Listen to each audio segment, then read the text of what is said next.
You already know how your story ends if nothing changes. Same habits, same pain, same regrets, just older this time. You say you want change, but you keep doing everything the same.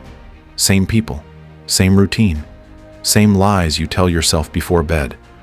Let's stop pretending you're not in control. You are. You just keep handing the wheel to fear, comfort, and other people's opinions. You wait for the perfect moment. Newsflash, it's never coming.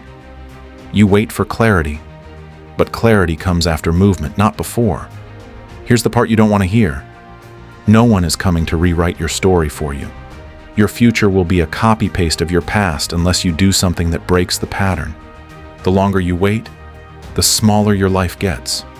You don't need to change everything overnight. You just need to take one decision today. That future you would thank you for. Say no. Say yes. Walk away. Start. Control doesn't come from thinking about it. It comes from doing something that feels like risk.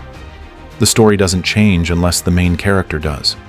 So the question is, are you finally ready to rewrite the next chapter, or are you just going to reread the last one again?